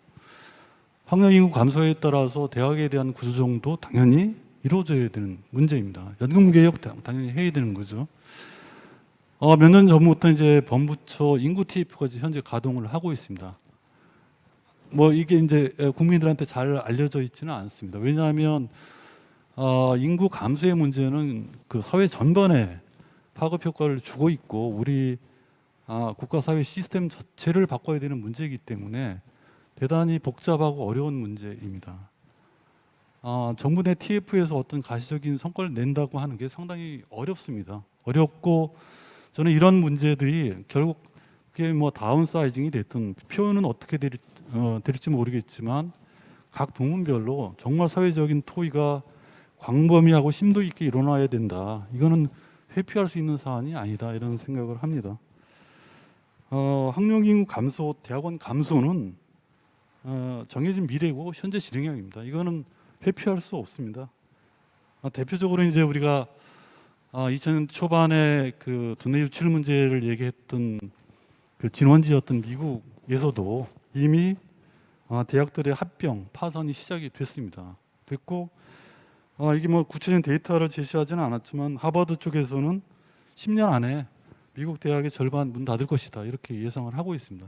그러니까 이게 우리만의 문제도 아니고 유럽, 일본, 우리 다 유사한 공통의 문제로 현재 진행이 되고 있다 하는 생각이 듭니다. 결국 이제 인구 감소 시대는 대학의 차별적인 경쟁력이 무엇인가, 그걸 확보하고 있는가 하는 퀘스천을 모든 대학 및 구성원들한테 던지고 있다. 결국 이제 그런 경쟁력이 대학의 생존 여부까지 결정하는 시대가 도래한 것이다. 그거를 우리는 인정을 해야겠다, 이런 생각이 듭니다. 특히 이제 오늘 토론에서 나왔던 이공계 대학원 석박사 인력의 감소 문제도, 이거는 현재까지는 그렇지 않았지만, 증가해 왔지만 조만간의 감소의 시점으로 진입할 것이다. 이럴 때 우리가 이제 고민해야 될 것은 여러 가지 측면들이 있다고 봅니다. 첫 번째는 기존의 R&D, 그 대학의 R&D 시스템이, 생태계 자체가 말씀들을 주셨지만 결국 이제 석박사 인력 중심의 R&D 생태계 인력 운영이었습니다. 이것이 어떻게 바뀔 것이냐 고민해봐야 되고요. 더 크게 보면 사회 전 분야에서 필요로 하는 우리 그 고급 인재 지속적인 공급을 어떤 방식으로 앞으로 해나갈 것인가 하는 문제가 결부되어 있다, 이렇게 생각을 합니다. 제가 이제 그 과기정통부에 있다 보니까 대학이나 출연연구소에서 조금 지난 얘기입니다. 연구비를 증대해야 된다는 요구를 정권 교체기마다 계속 어젠더로 이제 제시를 합니다. 그런 것들이 반영이 실제로 됐고요. 그래서 이제 연구비를 증액을 하다 보면 또 다른 이슈가 뭐냐면 과제를 해야 되는데 인력이 없다, 이런 얘기들을 하십니다. 그래서 이 인력을 확충해야 된다. 이런 사이클이 이제 계속 반복이 되어 왔던 것이 우리가 그동안 겪어왔던 과거 시대의 사이클입니다. 어떻게 보면 큰 고민 없이 이런 R&D 생태계가 그래도 돌아왔던 행복한 시대가 이미 저물었다. 미래에는 그런 선순환 구조는 만들어지지 않을 것이다 하는 것이죠. 그 현재 거의 모든 4년제 대학이 R&D 과제를 수주를 하고 있고, 그거를 우리 석박사 인력을 활용해서 지금 운영하는 그런 시대입니다. 하지만 조만간 R&D 과제를 수탁할 수 없는 대학들이 분명 나올 것이고, 또 석박사 과정을 운영하지 못할 대학이 분명 나오게 되어 있습니다. 뒤집어 얘기를 하면 석박사 인력이 없어서 R&D 과제를 수탁할 수 없는 대학들이 쏟아져 나올 것입니다. 우리 이 시대에 대해서 준비를 해야 됩니다. 결국 이제 과거 우리가 아까 발제에서도 나왔지만 대학의 역할과 기능을 어떻게 정의할 것이냐 다시 고민해 봐야 됩니다. 교육 중심 대학, 연구 중심 대학, 산학협력 중심 대학, 대학의 기능도 결국 특성과 여건에 대해서 분화해야 된다, 이렇게 생각을 합니다. 이 논의 자체를 이게 대학 서열하니 줄세기니 이런 논리 때문에 중단할 수 없는 시점에 와 있다, 이렇게 생각이 듭니다. 또한 아까 여러 분께서 말씀하셨듯이 대학별로 여건과 특성에 따라서 특성화해야 됩니다. 그것이 교육이 됐든 연구가 됐든 모든 분야를 다 할 수 있는 대학은 존재하지 않는다, 이런 생각이 듭니다. 그래서 특성화에 대한 논의도 좀 더 활발하게 진행이 되겠다 하는 생각이 들고요. 간단하게 제가 생각하는 몇 가지 제안을 좀 드리고자 합니다. 첫 번째로는 대학 스스로의 혁신 노력이 대단히 중요하다. 스스로 변하지 않을 때 변화시킬 수 있는 주체가 없는 것입니다. 그동안 우리 대학이 열심히 우리 인력 양성과 발전에 기여한 바 있습니다. 하지만 최근에 제기되는 그 비판들은 외부적 환경 변화에 우리 대학이 능동적으로 변화하고 있지 못한 게 현실입니다. 반도체 인력 양성 얘기를 하셨지만 결국 이 문제의 근본적인 핵심적인 문제도 유연하지 못한 학사 구조, 정원 조정을 스스로 해낼 수 없는 어떤 내부 이견의 조정 과정의 부재, 뭐 이런 것들이 있습니다. 과거 대학이 모든 기술과 연구를 주도했다면 이제 많은 부분은 산업계가 주도하는 분야가 나오고 있습니다. 이런 구조 안에서 대학의 역할이 무엇인가 고민해 봐야 됩니다. 두 번째로는 관련 부처와 같이 고민을 해야겠지만 지역의 거점 대학을 글로벌 경쟁력을 가진 대학으로 집중 육성해야 됩니다. 우리가 그동안 지역 관련된 지원을 하면서 경쟁의 원칙보다는 지역 안배식 원칙이 작용을 했습니다. 재정 지원의 효과 떨어지고요. 지역의 경쟁력 강화에도 크게 기여하지 못했습니다. 우리가 4대 과기원을 지역에서 운영을 하고 있습니다. 일반 대학 안에서도 경쟁력을 갖춰야 되는 대학, 갖추고 있는 대학에서는 정부가 집중적인 지원을 4대 과교원 수준까지 높여 주어야 합니다. 그래야 지역의 거점 대학이 육성이 될 수 있고 그 대학이 글로벌 수준의 교육과 연구 경쟁력을 갖춘 기관으로 성장할 수 있다 생각을 합니다. 세 번째로는 현재 규제 중심의 대학 행정이 육성으로 전환되고 대학 스스로가 자율적 구조 조정을 할 수 있는 이런 여건이 조성이 되어야 됩니다. 이건 길게 말씀드리지는 않겠습니다. 재정 문제 있고요.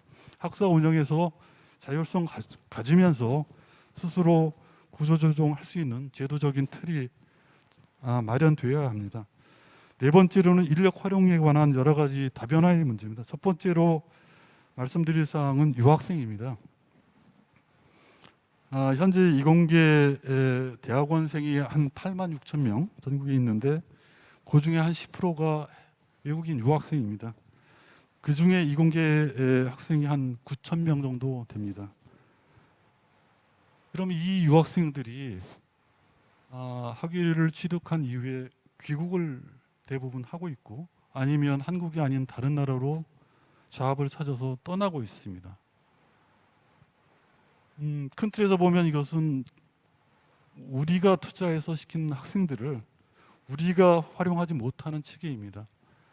근본적으로 우리 이민 정책을 포함해서 인력 활용에서 유학생의 문제를 다른 관점에서 쳐다보지 않으면 답이 나올 수 없습니다. 일본이 대단히 우리와 유사한 환경을 가지고 있지만 이미 1980년대부터 유학생 유치 정책을 펴고 있습니다. 2008년도에 유학생 30만 명 계획을 정부 정책으로 추진을 하고 있습니다. 우리도 유학생에 관련된 기본적인 관점과 정책의 전환이 필요한 시점이다 이런 생각을 합니다. 시간이 좀 많이 지나간 것 같은데요. R&D 정책에서 과연 어떤 것들을 고려해야 되는지 간단하게만 말씀드리겠습니다. 아까 많은 분들께서 석박사 중심의 대학의 연구 생태계는 포닥 중심으로 전환할 필요가 있다 이런 말씀을 하셨습니다. 100% 전환이라고 하는 것은 어렵겠지만 연구원 중심, 연구소 중심의 새로운 연구 생태계가 조성될 필요가 분명 있습니다. 그러기 위해서 필요한 제도적인 재정적인 지원이 새롭게 고민되어야 될 필요가 있다 이런 생각을 합니다. 대학 지원 사업에서도 기존의 개인 프로젝트 위주의 지원도 중요하지만 경쟁 기반의 대학 단위 R&D 지원 체계도 고민을 해봐야 합니다. 왜냐하면 대학의 경쟁력은 개별 개인 R&D의 경쟁력의 총합이 아닙니다. 따라서 대학의 전반적인 연구 생태계를 강화할 수 있는 기관 차원의 R&D 지원 체계도 고민을 해야 되고요.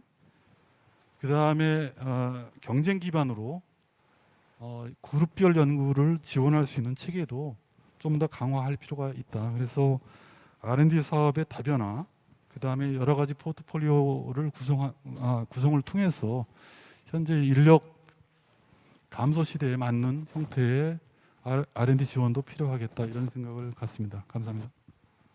예, 감사합니다. 김윤식 과장님께서 그 차별적인 경쟁력을 가지는 대학이라고 하는 중요한 키워드를 말씀해 주셨고요.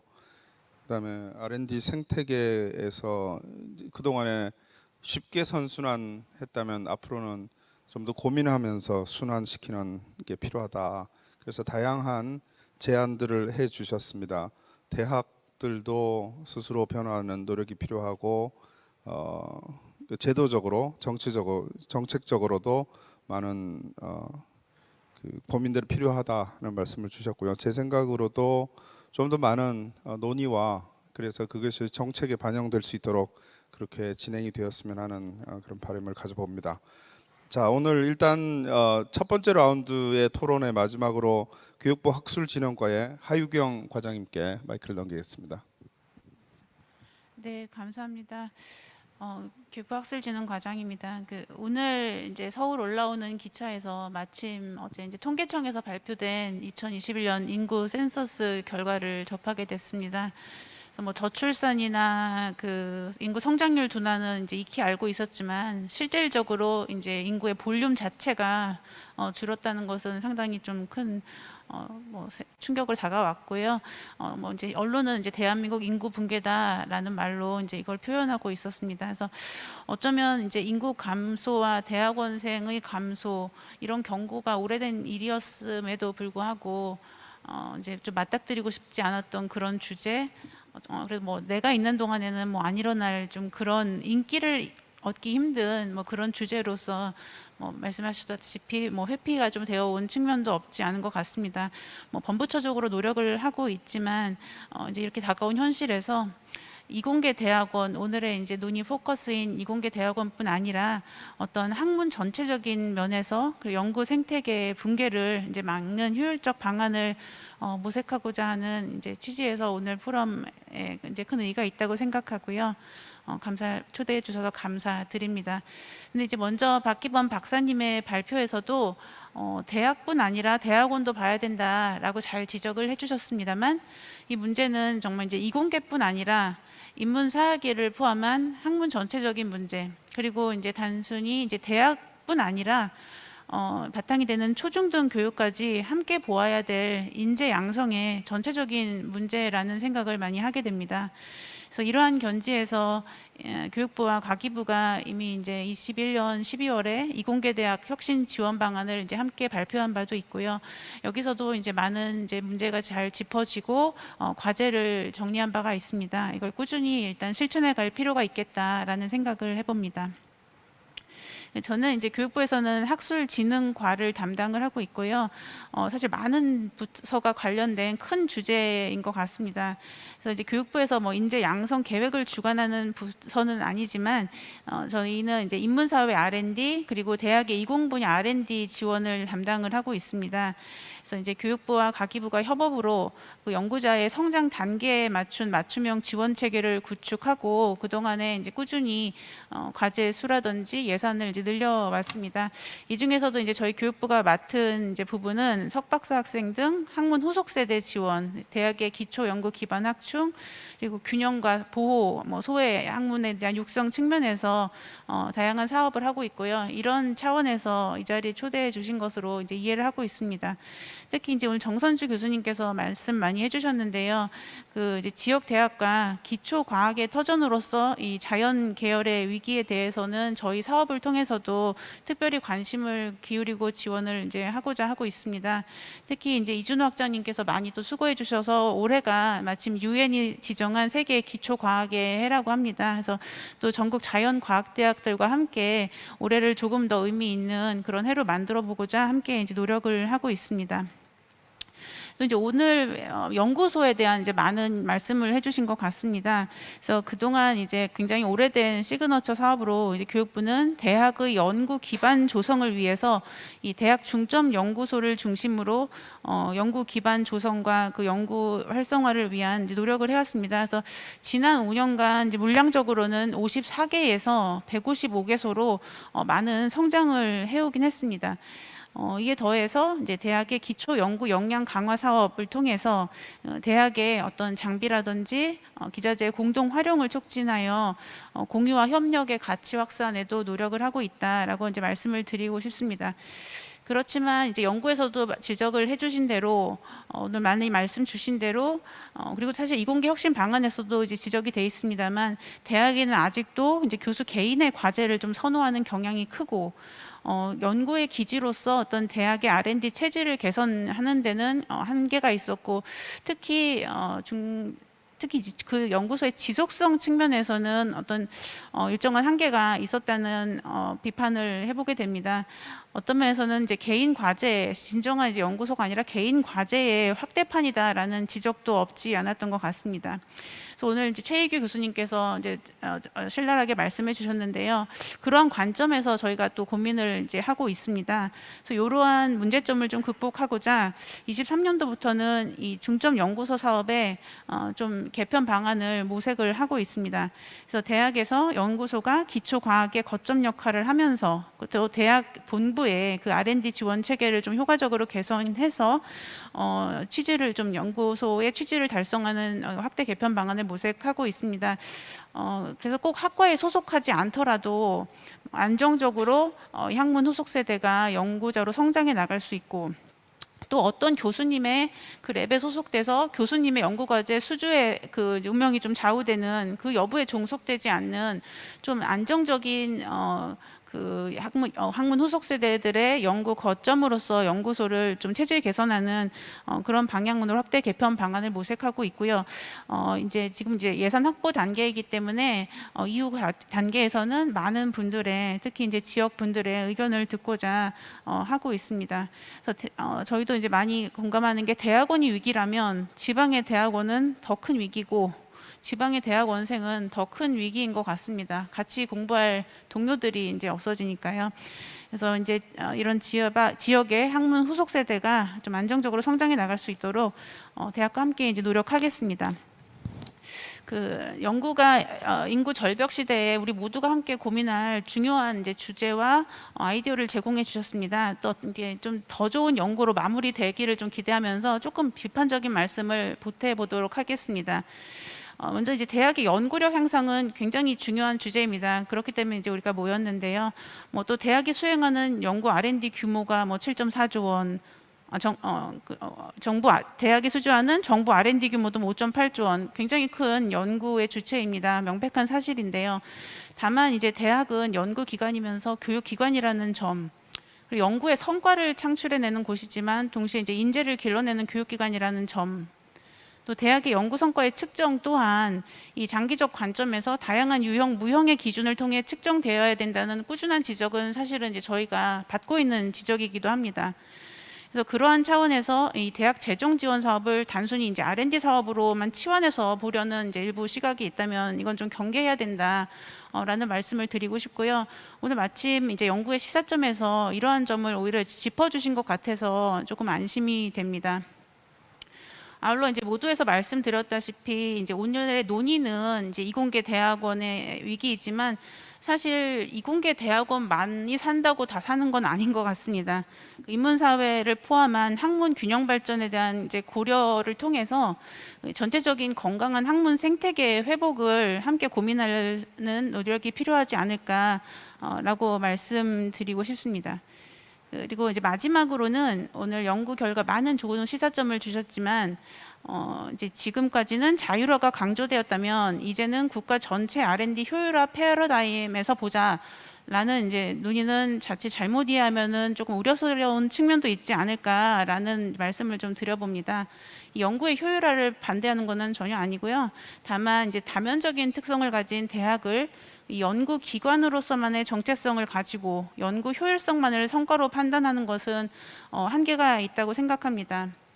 이제 김유식 과장님께서 이제 많이 이제 규제라든지 재정이라든지 유학생이라든지 대학의 이제 R&D와 관련해 많은 이제 좋은 제안들을 주셨습니다.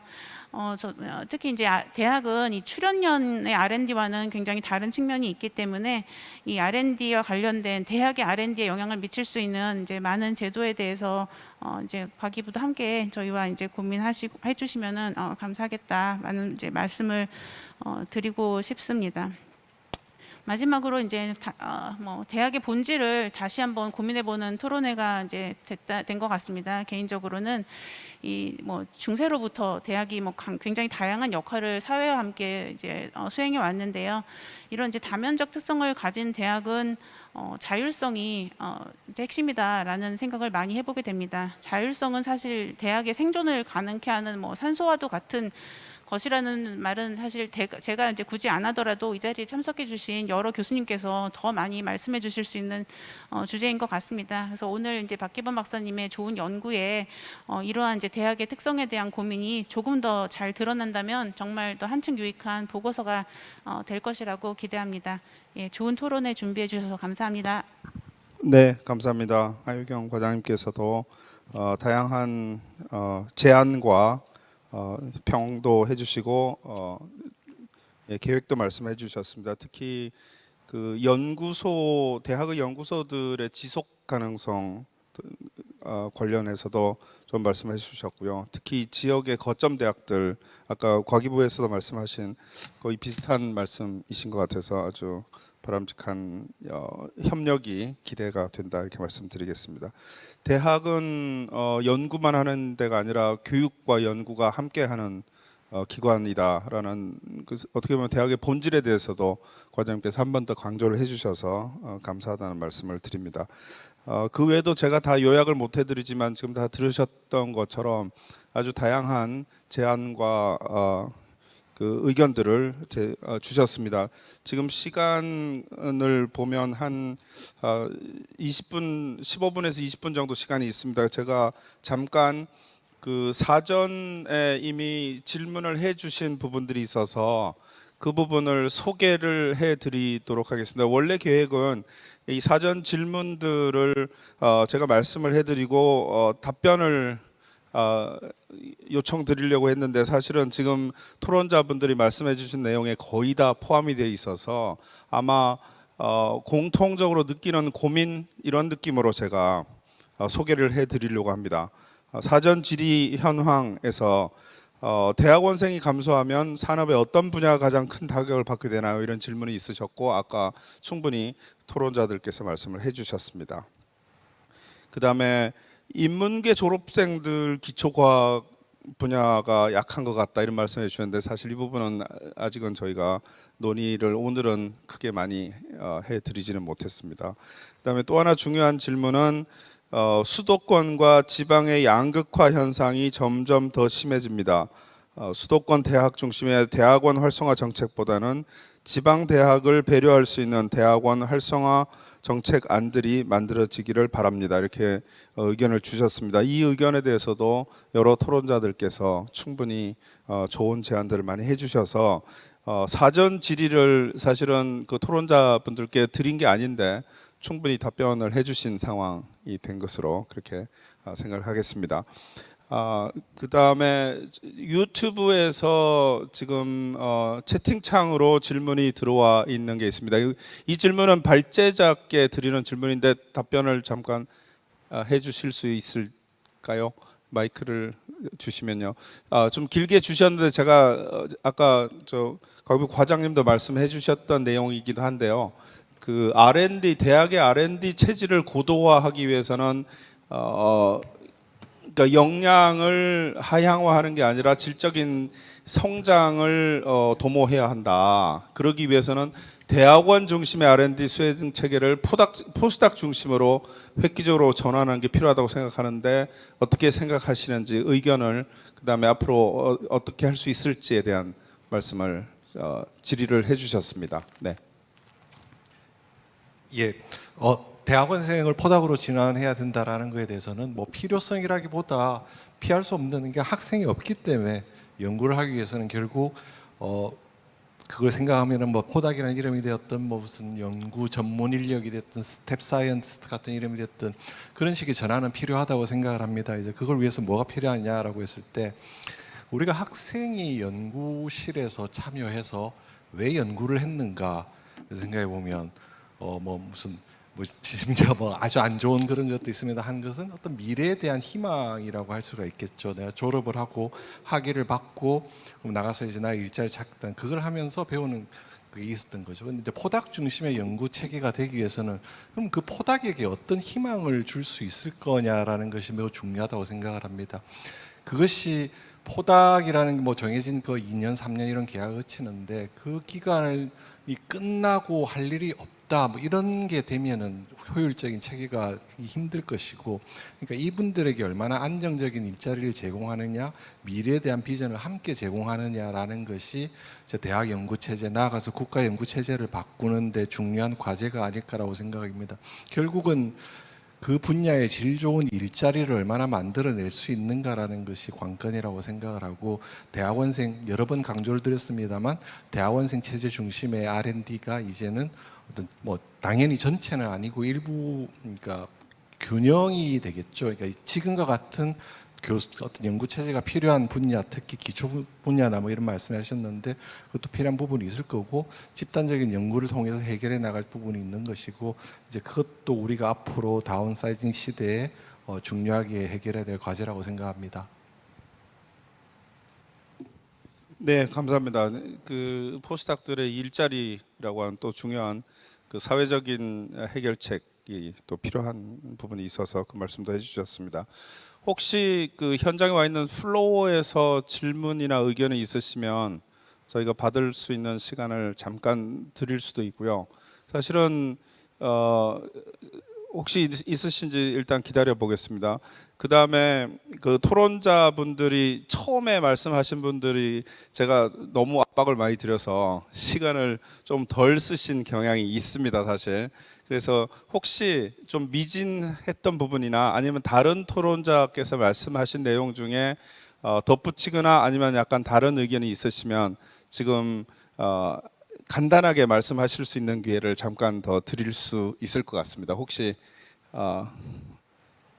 있으실까요? 지금 플로어에 2분 정도가 손을 드셨습니다. 순서대로 먼저 간단하게 소개해 주시고 말씀해 주시죠. 저는 과학기술연합대학원 대학교에서 연구하고 가르치고 있는 이종민이라고 하고요. 오늘 발제하신 분들, 토론하신 분들 말씀 잘 들었는데 몇 분 패널께서 이미 말씀해 주셨지만 대학원생의 입장에서 아니면 포닥의 입장에서 이 문제를 어떻게 좀 겪을까 한번 상상을 해봤는데요. 인문사회계에서는 이제 얼터너티브 PhD라는 형태로 이제 박사학위를 받고 나서 학계나 연구계가 아니라 전시라던가 아니면 문화라던가 좀 다른 커리어를 학위 과정에서 준비를 할 수 있도록 좀 트랙을 다변화하는 얘기가 한 10년 전부터 있었던 것 같습니다. 이공계열에서도 이제 앞에 한 3분께서는 좀 산업계에 맞는 인력을 학교에서부터 양성해야 된다는 말씀을 해주셨는데 좀 약간 상상력을 넓혀보면 그러면 학계 쪽은 어떨까, 연구계는 어떨까, 산업계는 어떨까, 아니면 또 그 외에도 있지 않습니까? 다른 커리어를 생각하는, 예를 들면 공무원이 되고 싶어하는 사람도 있을 테고, 그리고 또 시민사회에서, 지역사회에서 일하고 싶은 사람도 있을 텐데, 그런 사람들을 학교에서부터 어떤 식으로, 물론 양쪽으로도 부족하고 하겠지만 그렇게 좀 맞춤형으로 다변화할 수 있는 교육을 하는 방법도 좀 고민해 볼 수 있을지 좀 여쭤보고 싶었습니다. 네, 질문 감사합니다. 좀 요약을 해서 말씀드리면 사실 굉장히 어려운 질문을 주신 것 같습니다. 대학원 과정에서 인재를 양성하는 데 있어서 그 트랙을 다변화, 그러니까 어떤 걸 기대할 것이냐에 대한 그 기대 효과를 좀 다변화해서 학생들의 맞춤형으로 가르쳐 줄 수 있을까, 그런 질문이신 것 같습니다. 질문하신 선생님께서는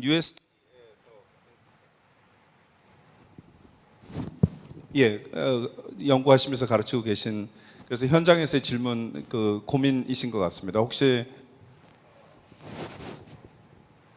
제가 말씀해 주실까요? 사실은 그런 고민들을 미국에서는 굉장히 많이 하고 있는 것 같아요.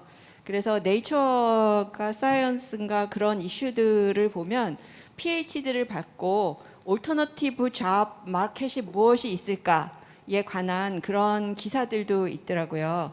그래서 사실은 PhD를 받아서 연구의 그 능력을 활용할 수도 있지만 그 연구 능력을 좀 약간 좀 다른 분야. 그래서 그 중에 하나가 예를 들어서 저널 에디터 같은 것도 또 굉장히 좋은 영역이라고 할 수가 있겠죠. 그리고 회사로 간다고 하더라도 어떤 회사의 그 R&D 관련되는 것이 아니라 좀 더 뭔가 사회 문화적인 역할을 할 수 있는, 경제적인 역할을 할 수 있는 그런 올터너티브 잡에 대한 고민들을 사실은 해외에서 하고 있다라고 생각이 되고요. 저희도 어떤 면으로 보면 그런 트랙을 좀 고민할 필요가 있지 않을까라고 생각됩니다. 대학원을 운영을 하는 입장에서 간단하게 말씀을 좀 드리면 기초학문이랑 또 이공계 대학원 중에서 또 공대나 이런 쪽이랑 좀 다를 수 있을 것 같고요. 또 그 연구를 하는 데 있어서 그 인건비나 여러 가지 연구비에 대한 소스에 따라서도 그게 좀 다를 수 있고요. 전체적으로 연구비 소스가 우리는 국가 과제를 기반으로 교수님들이 대학원을 운영하기 때문에 성과라는 것을 내야 되고 특허를 낸다든지 논문을 써야 된다든지 하는 이런 결과물들이 있기 때문에 대학원 연구하는 과정에서 다양한 형태로 무엇을 할 수 있다는 것은 굉장히 어려운 것이 현실이 되고 그렇기 때문에 대학원에서 특히 박사과정 학생들이 열심히 연구하고 논문을 쓰면서 논문을 쓰고 우리가 속칭 얘기하는 디펜스를 하는 그 이후에 이 사람이 무엇을 할 수 있을까를 고민해가는 과정이 될 수밖에 없는 게 현실인 것 같습니다. 그래서 방금 우리 교수님 말씀하셨던 것처럼 그 외국의 사례들이나 또 우리나라에서 다양한 인문사회의 사례들하고 현재 우리나라 대학의 이공계 이제 대학원의 현실은 좀 많이 다른 것 같아서 뭐 현장에 있는 사람으로서도 되게 안타깝다는 말씀을 좀 드립니다. 예, 이런 고민들을 같이 나눌 수 있는 것만으로도 사실은 중요한 출발선이 아닌가 그런 생각을 해봅니다. 그다음에 플로에서 한 분 더 지금 마이크 말씀해 주십시오. 네, 안녕하세요. 전 서울대학교 자연과학대학 지금 학장이고요. 저 유재준입니다. 오늘 뭐 굉장히 좋은 자리에서 오늘 발제해 주신 박규범 박사님 그리고 패널 선생님들 아주 좋은 얘기 많이 들었습니다. 뭐 생각할 수 있는 얘기는 거의 다 나온 것 같은데 제가 말씀드리고 싶은 건 한 가지는 지금 뭐 키워드가 이제 다운사이징인데 이게 현재 현황이지 사실 이거가 앞으로 목적이나 뭐 이 실제 실행에서 이런 얘기가 되는 거는 좀 지양되었으면 한다는 게 저 의견이고요. 뭐 그 의도 중에 하나는 뭐냐면 지금 사실 이게 이제 다운사이징 얘기가 우리가 나오는 얘기는 지금까지 우리나라 과학기술 또는 뭐 전반적으로 우리나라 인력 양성 체제 자체가 양적 성장에 의존했다는 것을 반영해 주는 거기도 하거든요. 근데 이제 저희가 그러한 결국은 양적 조정을 하겠다라는 이슈가 되는 것보다는 제가 생각하기에 좀 더 바람직한 것은 질적 전환 또는 시스템 변화에 대한 것에 초점을 맞추는 게 필요하지 않는가. 다시 말하면 목적 설정이 있어야지 저희가 이런 변화에 대한 논의를 할 수 있을 텐데 지금 현재 상황에서 뭐 안 되는 것 또는 어려운 점 또 인구 감소하니까 할 수 없다 이런 얘기가 타겟이 되는 건 좀 어렵지 않나. 그리고 현재까지 많이 얘기되는 것 중에 저희가 뭐 패스트 팔로우에서 퍼스트 무버로 가야 된다고 아까 저 과총 회장님께서도 말씀하셨는데 이게 결국은 저희 인력 양성 시스템에서도 지금까지는 박리담의 그러니까 경제 구조에 대하고도 연결돼 있는 거지만 그러니까 저 부가가치 시스템에서 발전해온 지금 현재 우리 상황을 조금 더 고부가가치 형태로 시스템 전환이 필요하지 않느냐 하는 것이 의견입니다. 예를 들면 이제 저희가 대학원생들을 굉장히 많이 가지고 있는 대학도 있고요. 근데 이제 그 대학에서 이 학생들을 아까 여러 차례 이제 말씀이 나왔지만 이게 이제 저가 인력을 제공하는 방식으로 과제를 수행하는 것에 연결이 된다. 이건 우리가 이제는 지향해야 될 점이고 저희가 이미 잘 알고 있는 선진국에서의 모델이라고 하면 대부분의 소위 말한 퍼스트 무버가 되는 그러한 연구 결과들은 연구원이 중심이 돼서 이루어지고 있거든요. 그러니까 저희가 지금까지 이루어지는 이런 양적 전략으로 계속 나가는 것이 이제는 한계에 다다랐다는 건 현재 상황 또는 여러 가지 상황상 변화가 있어야 되는 것이 아닌가 이런 말씀을 좀 드리고 싶고 지금 이번에 이 얘기를 통해서 저희가 이런 논의를 앞으로 진행하는 지금 뭐 첫 발자국을 지금 디딛는 거라고 얘기를 들었는데 그래서 앞으로 저희가 이런 논의를 계속된다면 저희가 정책적인 방향 여러 가지 아까 김유식 과장님께서도 이제 과기부에서 여러 가지 이제 논의를 이미 아마 진행하신 걸로 보이는데 저희가 그런 것들이 조금 더 지금 이러한 그러니까 사이즈 또는 뭐 규모에 대한 이런 축소 이런 것들이 지향점이 아니고 조금 더 발전적이고 또 다양화되어 있는 그런 전략에 우리가 같이 동참할 수 있으면 좋겠습니다. 감사합니다. 예, 감사합니다. 유재준 학장님이 제가 지난달에 끝난 그 자리에 지금 오셔서 고생하고 계십니다. 이 자리를 빌어서 응원해드립니다. 그러니까 저희가 사업의 이름을 붙일 때는 보통 지향점을 가지고 사업을 붙이는데 다운사이징이라고 하는 키워드가 나오니까 이게 지향점이냐? 이거는 현실이고 그것에 대한 대책이나 대응책이 어떻게 보면 그 사업의 이름처럼 나오는 게 맞지 않을까 그게 저도 동의하는 바입니다. 지금 이제 그 사실은 그 유튜브에서도 질문이 조금 더 있고 더 있는데 시간이 3분밖에 안 남아서 정리를 하겠습니다. 예, 사회적 직권으로 그냥 정리를 하겠습니다. 오늘 그 어떻게 보면 개별적으로 가지고 있던 현장에서의 고민들을 드디어 공론의 장으로 가져와서 발제를 해주신 박규범 연구위원님께서 박사님께서 아주 멋지게 문제 제기를 해주셨고요. 다들 긴장감을 가지고서 전망하고 대비책을 생각을 해본 것 같습니다. 이제 어쩌면 논의의 시작이라는 생각을 하게 됩니다. 그래서 앞으로 아마도 지금 정책으로 반영되지 않으면 어차피 말만 하고 끝나는 상황이 될 거니까 남은 문제들에 대해서 지속적인 논의가 더 필요하지 않을까 그런 생각을 하게 됩니다.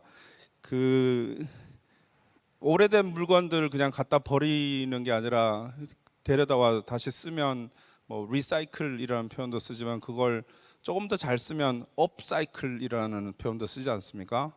그러니까 말하기에 따라서 저희가 뉘앙스가 굉장히 달라질 수 있는 것 같습니다. 그래서 다운사이징이 약간 이 우울한 느낌을 준다면 예를 들면 뭐 스트롱 다운사이징이라고 하든지 뭔가 약간 긍정적인 표현을 보태서 앞으로 우리나라 이공계 대학들이 미래의 이 변화들에 대응해서 잘 적응하고 뚫어 나갈 수 있기를 그렇게 그 첫 번째 오늘의 논의의 시발점이 되는 것으로 생각을 하고 사실은 시간이 안 됐을 때 빨리 끝내는 게 가장 좋은 사회자의 역할입니다. 이걸로 저희 토론 끝내겠습니다. 감사합니다. 다들 수고 많으셨습니다.